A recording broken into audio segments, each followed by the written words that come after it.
참 나쁜 사람이 화려하게 복귀했습니다.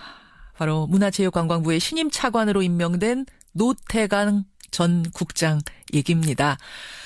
2013년이었죠. 최순실은 정유라가 승마대회에서 2등을 하자 불만을 품습니다. 그리고는 대통령을 통해서 승마협회에 대한 감사를 하게끔 합니다. 이때 그 감사를 책임졌던 사람이 바로 노태강 당시 문체부 국장이죠. 최순실과 대통령 입맛에 맞으려면은 그 감사 보고서는 승마협회가 잘못했다. 정유라는 억울하다. 이렇게 나왔어야 하는데 노태강 국장은 있는 그대로 감사 결과를 적은 겁니다. 그걸 본 박근혜 대통령이 참 나쁜 사람이라고 찍었고 곧 국립중앙박물관으로 좌천이 됩니다. 그리고는 사표를 냅니다. 자, 돌아온 나쁜 사람 노태강 문체부 2차관 직접 만나보죠. 노태강 차관님 안녕하세요. 예, 안녕하세요. 저 노태강입니다. 오늘이 첫 출근 날이시죠? 예, 그렇습니다. 야, 4년 만에 다시 출근하시는 소감이 어떠십니까? 저 고등학교 졸업한 후에 대학교에 첫 등반하는 느낌이랄까요. 그 어떤 느낌이에요? 뭔가 좀 불안하지만 나름대로 또 기대감도 들고 잘 해낼 수 있을까 하는 큰 걱정 그런 것들이 지금 현재 기분입니다. 걱정과 설렘이 교차하는. 예. 인생사 세옹지마라더니 공교롭게도 그 2차관 자리는요. 김종 전 차관이 맡았던 그 자리죠. 예, 그렇습니다. 예.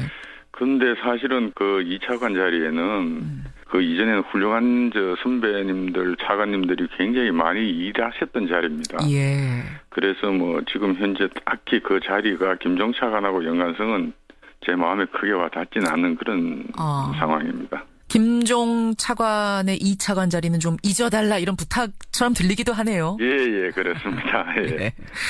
그래요, 노태강 차관님. 이제는 좀 편하게 옛날 얘기 질문 드려도 괜찮으시겠죠? 예, 괜찮습니다. 그럼 잠시 2013년으로 돌아가 보겠습니다. 예. 승마협회를 감사해봐라.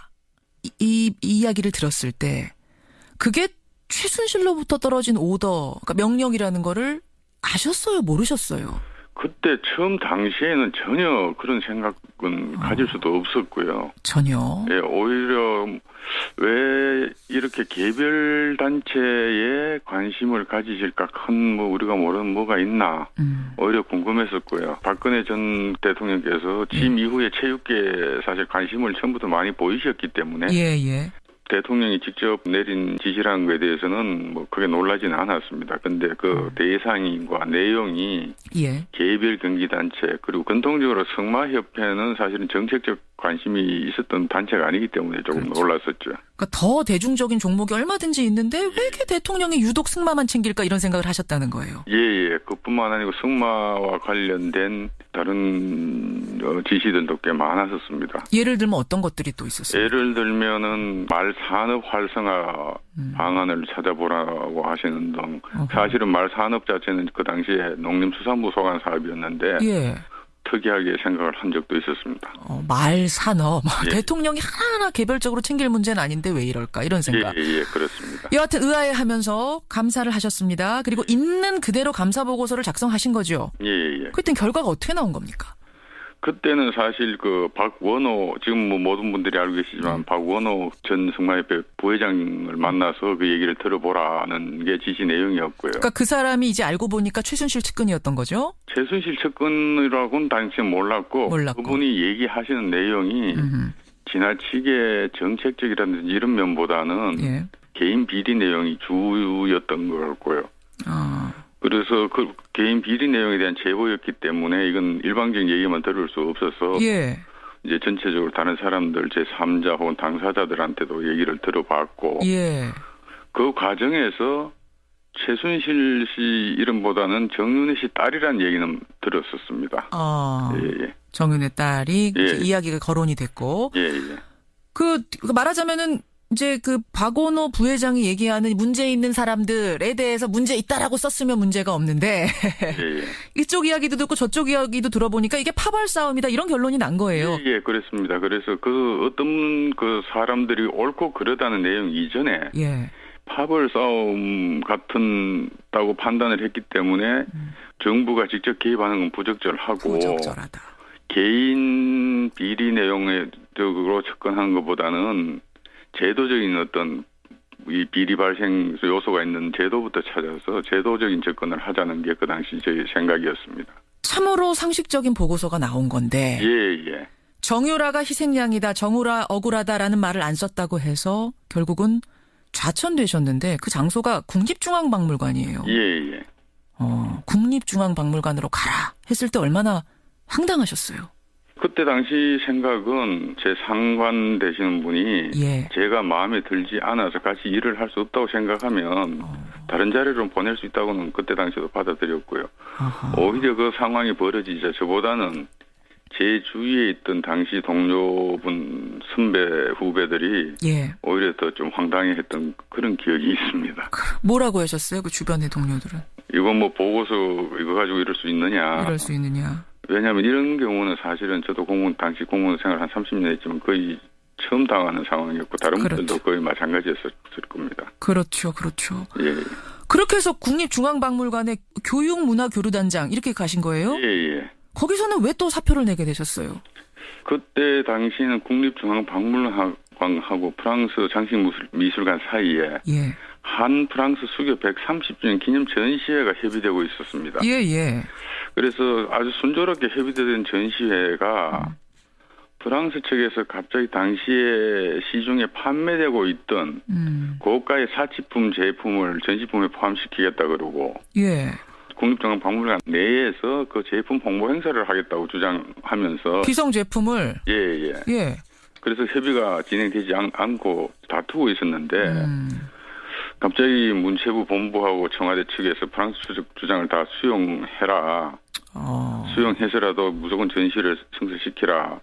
그런 요구가 있었습니다. 그런데 당시에 김영락 관장님을 비롯해서 박물관 직원들 전부가 이건 만장일치로 프랑스 측 요구를 들어줄 수가 없다. 이거는 우리 국립중앙박물관 크게 나가서는 한국 문학의 전체 자존심 문제다. 이렇게 주장을 하게 되고 그 과정에서 전시회 자체는 무산되어 버렸고요. 그 후에 김연아 관장님이 먼저 경질되시고 이후에 저보고도 사표를 내라는 그런 요구가 있었습니다. 그 과정에서 박근혜 전 대통령이 노태강 그 사람 아직도 있어요? 이 말을 했다는 걸 알고 계셨어요? 나중에 들었고요. 사실은 그 말 자체는 아직까지 나쁜 사람이라고 얘기한 것은 그 직접 들으신 분이 계시기 때문에 확실한데 아직 이 사람이 있어요라고 했던 건 소문으로만 저는 들었습니다. 그 말을 직접 들으신 분은 없었고요. 자, 끝까지 소문이길 바랍니다. 너무 기가 막혀서 말이죠. 여하튼 그 감사 보고서를 시작으로 해서 모진 시련을 겪으셨어요. 감사 보고서 그렇게 쓴 거 조금이라도 후회는 안 되십니까? 후회는 되지 않습니다. 왜냐하면 사안 자체는 굉장히 간단한 사항이고요. 사실대로 보고하는 것이 당연했었고 뭐 자꾸 소신 얘기들도 하고 하시는데 그건 소신까지 갈 것도 없고 그냥 공무원으로서 당연한 일이었습니다. 제가 좀 우문을 던지는 건지 모르겠습니다만 그때로 다시 돌아간다면은 다시 보고서를 써도 내용은 한 글자도 틀림없이 똑같이 또 쓰시겠습니까? 모든 사항이 다 그렇다면 한 글자까지 똑같이 쓴다는 자신은 없고요, 솔직히. 단지 그 내용 자체는 있는 그대로 보고를 하되 표현 방법이라든지 이거는 좀 고민을 할 것 같습니다. 어쨌든 그러니까 내용에서는 그대로 난 밀고 나가겠다 이 말씀이시죠? 왜냐하면 사실을 바꿀 수는 없습니다. 일어난 사실을. 그렇죠. 뭐 이런 공무원이기 때문에 돌아온 나쁜 사람이 될 수 있었던 것 같습니다. 노태강 2차관, 문체부 차관 지금 만나고 있는데요. 그나저나 박근혜 전 대통령 지금 재판받고 있습니다만 이제 혐의 중에 부당 인사 개입 혐의가 있어요. 이것도 뭐 노태강 차관님도 마찬가지로 해당이 되는 건데 박 전 대통령은 일관되게 부인을 하고 있습니다. 나는 직접 지시한 게 아니란 얘기죠. 그러니까 뭐 나쁜 사람이다 이런 얘기도 말은 한 적이 있어도 그게 직접 좌천시키라는 의미는 아니었다. 뭐 이런 겁니다. 이 논리를 어떻게 생각하세요? 사실 본인의 인정 여부하고 상관없이 실제로 그 일은 일어났던 일이고 그 당시에 그 과정에 참여하셨던 김종덕 전 장관님이라든지 김상률 당시 교문수석들이 헌법재판소 재판 과정이나 현재 진행 중 재판에서 증언도 하신 걸로 알고 있습니다. 그래서 저는 그냥 그렇게 생각을 합니다. 그래도 한때는 한 나라의 국가 원수였던 분이 예. 지금 있는 이 현실을 그대로 받아들이기 어려운 자기 방어 어떤 심리 상태가 아니겠는가, 저는 뭐 그 정도로 이해를 하고 있습니다. 자기 방어 심리 상태. 하지만 아까 감사 보고서가 그랬듯이 이것도 사실은 사실이다, 이런 말씀이신 거죠. 아니 그나저나 지난해 말에, 그러니까 국정농단이 세상에 드러나기 시작하면서 조윤선 당시 장관이 대한체육회 사무총장 자리를 주겠으니 좀 맡아다오, 이런 회유를 했었다면서요. 예, 2번 정도 그런 제의를 받은 사실은 있습니다. 2번이나. 예. 왜 거절하셨어요? 제 자존심이 허락을 하지 않았고요. 예. 그보다 더 중요한 거는 사실 그 자리는 문체부가 그렇게 제의해서는 안 되는 자리입니다. 체육의 자율성을 직접적으로 침해하는 행위가 되기 때문에 나중에라도 대한체육회가 국제올림픽위원회 IOC 징계를 받을 수도 있는 상황이고요. 그렇군요. 실제로 뭐 한 2개 국가가 그런 식으로 체육회 인사에 개입해서 징계를 받아가지고 올림픽에 자국 국기를 대신에 올림픽기를 들고 입장하는 그런 징계를 받은 사실도 다 제가 알고 있는데 그 제의를 받아들일 수가 없었습니다. 기막힌 생각도 드셨겠어요. 예, 그래서 제가 그 얘기했습니다. 당신들 큰일 날 소리하고 있다 지금. IOC가 이거를 알면은 어떡할 거냐. 예, 그렇게 제가 순간이 충고까지 한 적은 있습니다. 그런 사연이 있었던 거군요. 예. 알겠습니다. 이제 차관으로서 문체부를 다시 바로 세우는 임무를 맡으셨는데 어떤 과제가 제일 시급한가요, 문체부? 문체부 지금 당장 제 입장에서는 평창 동계올림픽이죠. 평창. 예. 사실 그동안 뭐 여러 가지 어려운 가운데서도 조직위와 강원도 그리고 문체부가 열심히 준비는 해온 걸로 알고 있습니다. 예. 만나 뵙고 상의하고 해서 일단은 당장은 평창 동계올림픽을 제대로 준비하는 게 제일 시급한 과제고요. 두 번째, 문체부는 한 3, 40년 동안 다른 부처 공무원들이 보기에 좀 특이할 정도로 직원들 간의 장벽도 없고 소통이 아주 자유로웠었습니다. 아, 그래요? 예. 그만큼 그거는 저는 직원들 간의 신뢰관계라고 생각을 하는데 그 신뢰관계가 불과 3, 4년 사이에 완전히 무너졌기 때문에 직원들 상호 간에 신뢰를 먼저 회복하는 것이 가장 급한 일이라고 생각하고 있습니다. 조직을 추스르는 일이 시급한 거군요, 문체부는. 또 하나는 이제 문학의 블랙리스트는 이미 실체가 드러났지만 체육계에도 블랙리스트가 존재한다, 이런 소문이 무성했거든요. 국정농단 사태 거치면서. 이 부분 얘기 들어보셨어요, 노 차관님? 저도 소문만 듣고 그 내용은 아직까지 어디서든 구체적인 제가 얘기 사례를 들은 적은 없어서 안 그래도 출근을 하게 되면 살펴볼 생각으로 있습니다. 그래서 만약 그런 일이 있었다면 그건 당연히 또 바로잡을 건 바로잡고 그래야 되겠죠. 바로잡을 생각이 있으시단 말씀. 실체를 좀 조사해볼 생각이 있으시단 말씀이군요. 이것도 지켜보겠습니다. 좋은 공무원, 좋은 사람으로 기억돼 주시기를 기대하겠습니다. 예, 감사합니다. 많이 도와주시기 바랍니다. 고맙습니다. 고맙습니다. 문체부의 신임 2차관으로 돌아왔습니다. 노태강 차관이었습니다. 하시겠죠? 괜찮습니다. 그럼 잠시 2013년으로 돌아가 보겠습니다. 승마협회를 감사해봐라. 이 이야기를 들었을 때 그게 최순실로부터 떨어진 오더, 그러니까 명령이라는 거를 아셨어요? 모르셨어요? 그때 처음 당시에는 전혀 그런 생각은 가질 수도 없었고요. 전혀. 오히려 왜 이렇게 개별 단체에 관심을 가지실까, 큰 우리가 모르는 뭐가 있나 오히려 궁금했었고요. 박근혜 전 대통령께서 취임 이후에 체육계에 사실 관심을 처음부터 많이 보이셨기 때문에 대통령이 직접 내린 지시라는 것에 대해서는 뭐 크게 놀라지는 않았습니다. 근데 그 대상과 내용이 개별 경기단체, 그리고 전통적으로 승마협회는 사실은 정책적 관심이 있었던 단체가 아니기 때문에 조금 놀랐었죠. 그러니까 더 대중적인 종목이 얼마든지 있는데 왜 이렇게 대통령이 유독 승마만 챙길까, 이런 생각을 하셨다는 거예요. 그뿐만 아니고 승마와 관련된 다른 그렇습니다. 4년 만에 다시 출근하시는 소감이 어떠십니까? 고등학교 졸업한 후에 대학교에 첫 등교하는 느낌이랄까요. 그 어떤 느낌이에요? 뭔가 좀 불안하지만 나름대로 또 기대감도 들고 잘 해낼 수 있을까 하는 큰 걱정, 그런 것들이 지금 현재 기분입니다. 걱정과 설렘이 교차하는. 인생사 세옹지마라더니 공교롭게도 그 2차관 자리는요, 김종 전 차관이 맡았던 그 자리죠. 그렇습니다.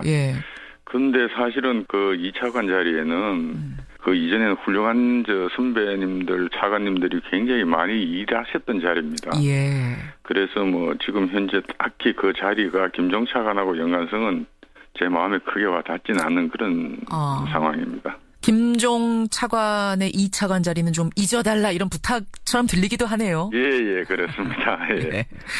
그래요, 노태강 차관님. 이제는 좀 편하게 옛날 얘기 질문 드려도 지시들도 꽤 많았었습니다. 예를 들면 어떤 것들이 또 있었어요? 예를 들면은 말산업 활성화 방안을 찾아보라고 하시는 등 사실은 말산업 자체는 그 당시에 농림수산부 소관 사업이었는데 예. 특이하게 생각을 한 적도 있었습니다. 말산업. 예. 대통령이 하나하나 개별적으로 챙길 문제는 아닌데 왜 이럴까 이런 생각. 예, 그렇습니다. 여하튼 의아해하면서 감사를 하셨습니다. 그리고 있는 그대로 감사 보고서를 작성하신 거죠. 예. 그땐 결과가 어떻게 나온 겁니까? 그때는 사실 그 박원호, 지금 뭐 모든 분들이 알고 계시지만 박원호 전 승마협회 부회장을 만나서 그 얘기를 들어보라는 게 지시 내용이었고요. 그러니까 그 사람이 이제 알고 보니까 최순실 측근이었던 거죠? 최순실 측근이라고는 당시 몰랐고 그분이 얘기하시는 내용이 지나치게 정책적이라든지 이런 면보다는 개인 비리 내용이 주였던 것 같고요. 그래서 그 개인 비리 내용에 대한 제보였기 때문에 이건 일방적인 얘기만 들을 수 없어서 이제 전체적으로 다른 사람들 참 나쁜 사람이 화려하게 복귀했습니다. 바로 문화체육관광부의 신임 차관으로 임명된 노태강 전 국장 얘기입니다. 2013년이었죠. 최순실은 정유라가 승마대회에서 2등을 하자 불만을 품습니다. 그리고는 대통령을 통해서 승마협회에 대한 감사를 하게끔 합니다. 이때 그 감사를 책임졌던 사람이 바로 노태강 당시 문체부 국장이죠. 최순실과 대통령 입맛에 맞으려면은 그 감사 보고서는 승마협회가 잘못했다. 정유라는 억울하다. 이렇게 나왔어야 하는데 노태강 국장은 있는 그대로 감사 결과를 적은 겁니다. 그걸 본 박근혜 대통령이 참 나쁜 사람이라고 찍었고 곧 국립중앙박물관으로 좌천이 됩니다. 그리고는 사표를 냅니다. 자, 돌아온 나쁜 사람 노태강 문체부 2차관 직접 만나보죠. 노태강 차관님 안녕하세요. 예, 안녕하세요. 저 노태강입니다. 오늘이 첫 출근 날이시죠? 예, 제 3자 혹은 당사자들한테도 얘기를 들어봤고 그 과정에서 최순실 씨 이름보다는 정윤혜 씨 딸이라는 얘기는 들었었습니다. 정윤혜 딸이 이야기가 거론이 됐고 그 말하자면은 이제 그 박원호 부회장이 얘기하는 문제 있는 사람들에 대해서 문제 있다라고 썼으면 문제가 없는데 이쪽 이야기도 듣고 저쪽 이야기도 들어보니까 이게 파벌 싸움이다 이런 결론이 난 거예요. 예, 그렇습니다. 그래서 그 어떤 그 사람들이 옳고 그러다는 내용 이전에 파벌 싸움 같다고 판단을 했기 때문에 정부가 직접 개입하는 건 부적절하고 부적절하다. 개인 비리 내용으로 접근하는 것보다는 제도적인 어떤 이 비리 발생 요소가 있는 제도부터 찾아서 제도적인 접근을 하자는 게 그 당시 저희 생각이었습니다. 참으로 상식적인 보고서가 나온 건데 정유라가 희생양이다, 정유라 억울하다라는 말을 안 썼다고 해서 결국은